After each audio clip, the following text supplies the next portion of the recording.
हर हर महादेव। तो देखिए गुरु बहना, आज एक सौ चर्चा कह रही हूँ। तो देखिए, सब कोई बोलता है कि मेरा बैंक खाता है, मेरा भी बैंक खाता है। हम भी बोलते हैं कि मेरा भी बैंक खाता है, तो सब कोई उधर बैंक खाता है। तो वैसे ही बूढ़ी माई भी बोलते हैं कि शिव गुरु का भी बैंक खाता है। सबको बैंक होता है ना, केरला बैंक होता है, स्टेट बैंक होता है सबका। तो वैसे शिव गुरु का बैंक है।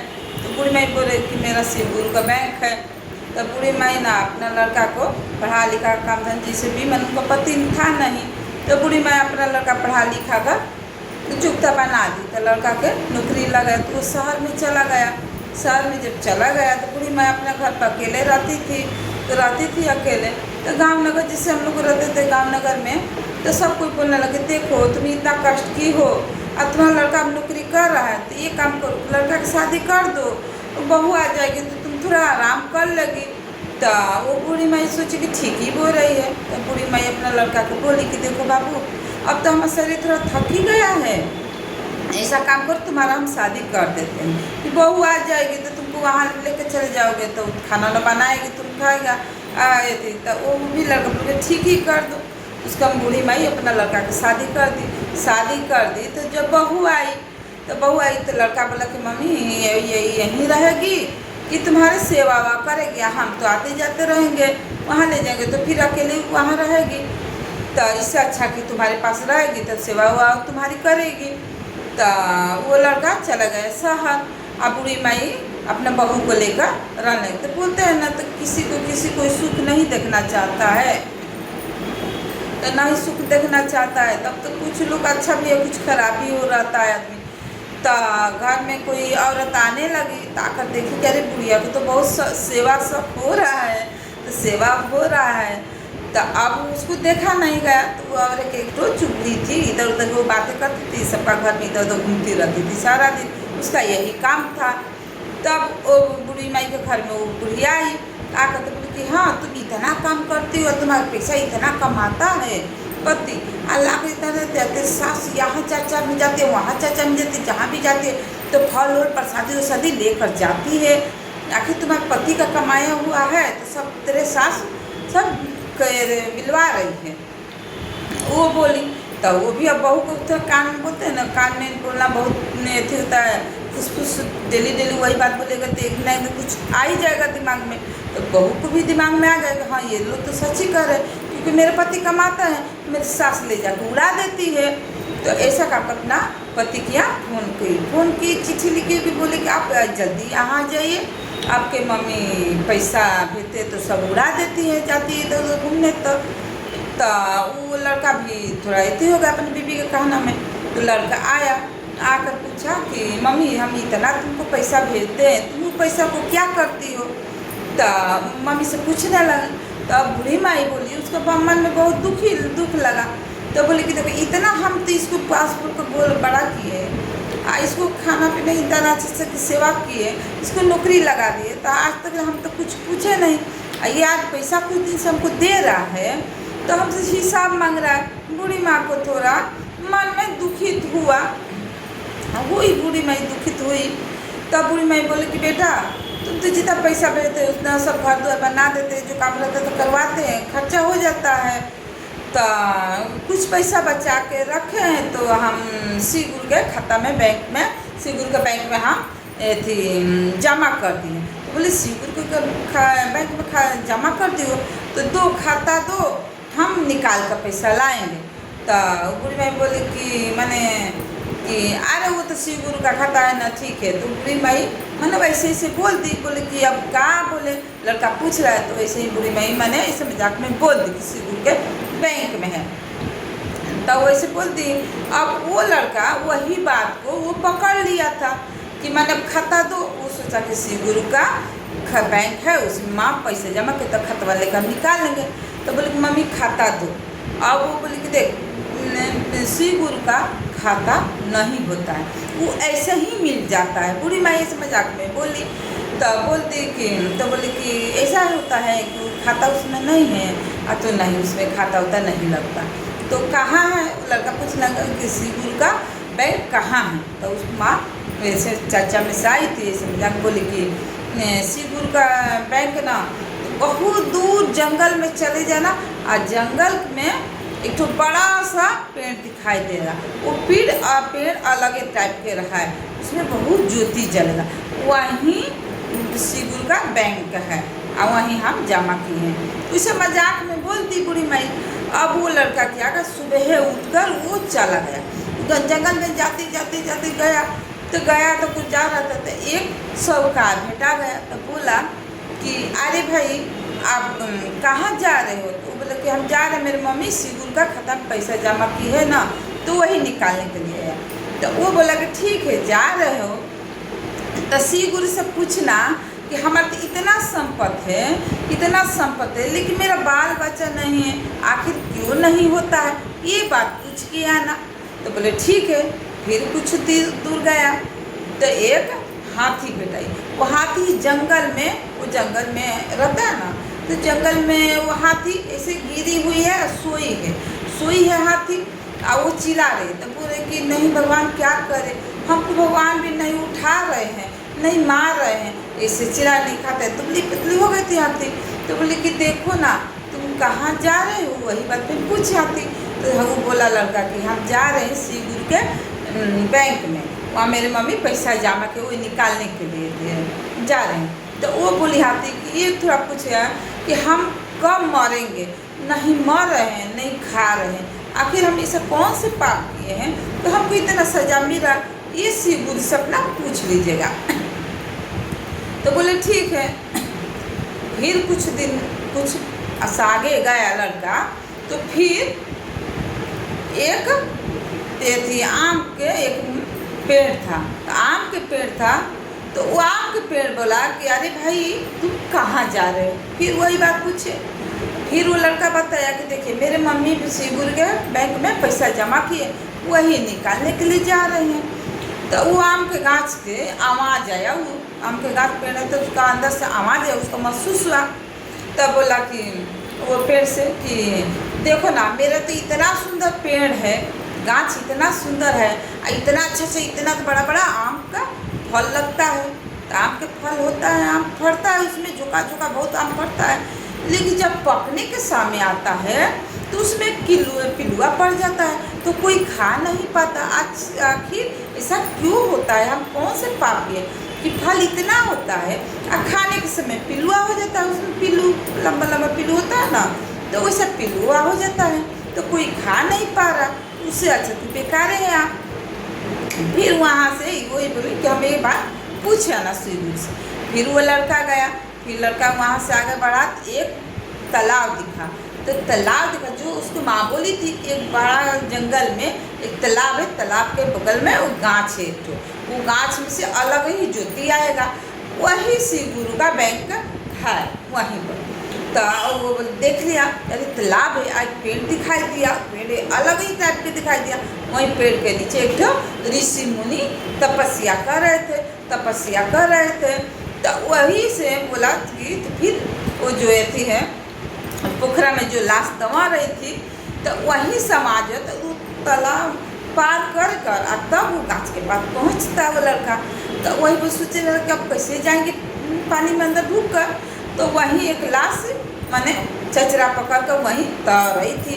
तो वो बोले कि अरे भाई कहाँ जा रहे हो, वो भी पूछिए बात। तो वो लड़का बताया कि देखे हम तो जा रहे श्री गुरु के बैंक में, पैसा निकालना है, मेरे मम्मी जमा की है। तो बोले कि ठीक है, जब तुम जा ही रहे हो श्री गुरु के पास, तो श्री गुरु के पास जाता अपना श्री गुरु से पूछना, भोले बाबा से कि देखिए हम तो मर गए हैं और नहीं सड़ रहे हैं और नहीं डूब रहे हैं, ऊपर पानी में हम तो तैर रहे हैं, आखिर क्यों ऐसा होता है?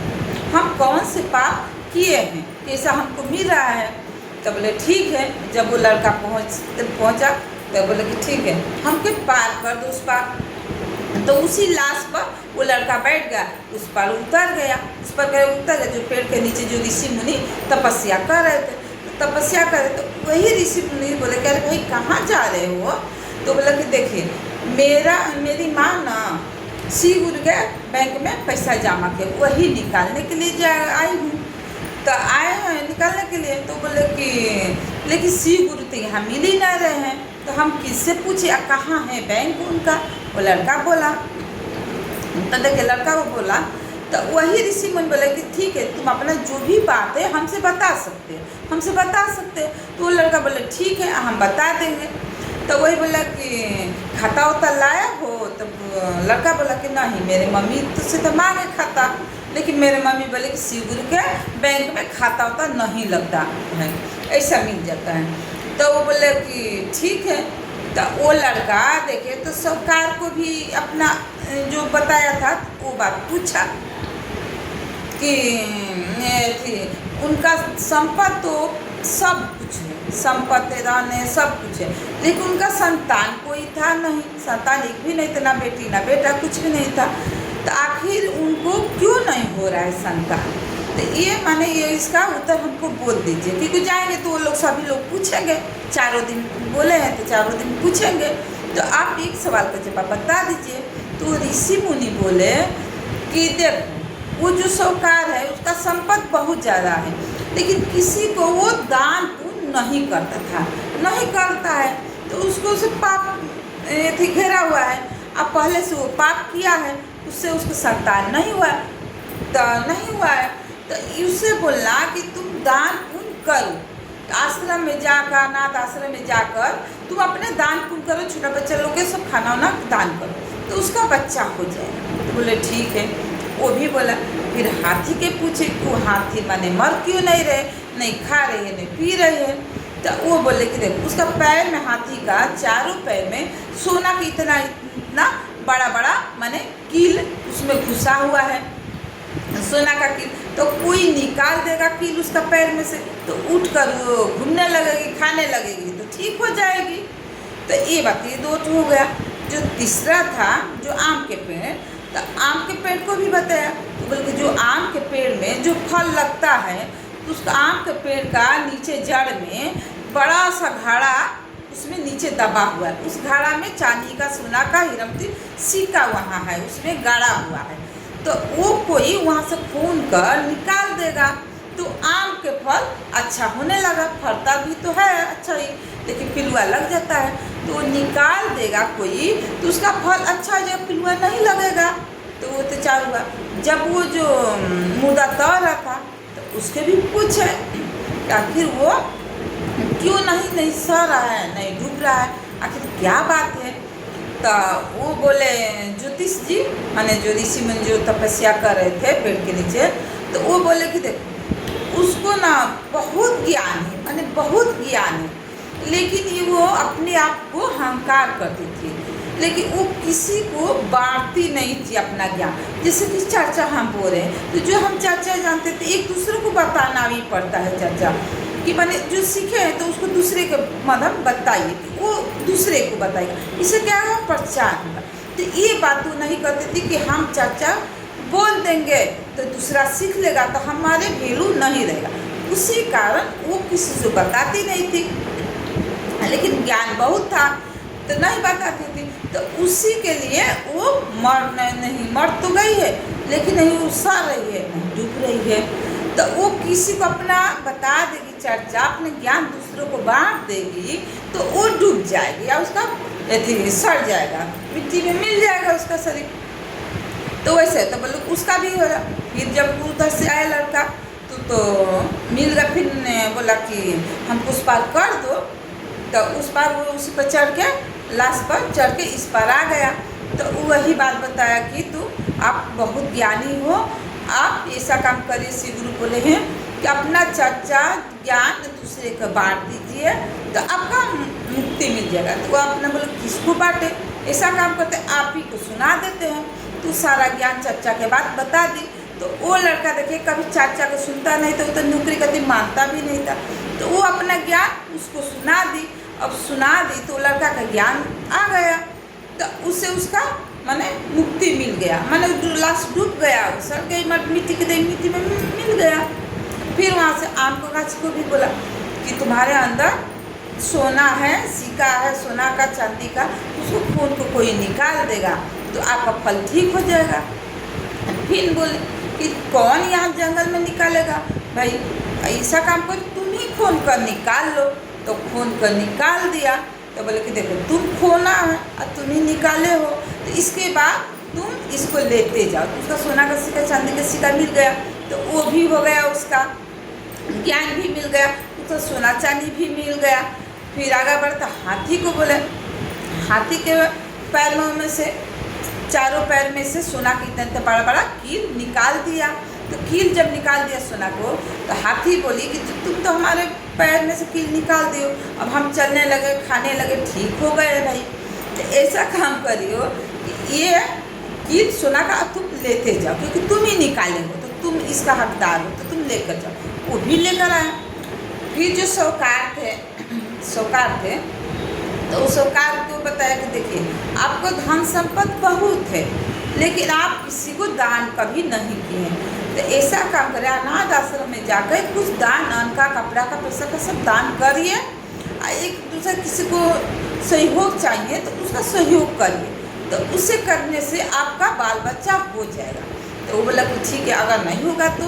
बोले नहीं होगा। वो भी लड़का बोला कि नहीं होगा। तो बोले ठीक है, जब हो जाएगा तो आधा संपत्ति तुमको हम दे देंगे।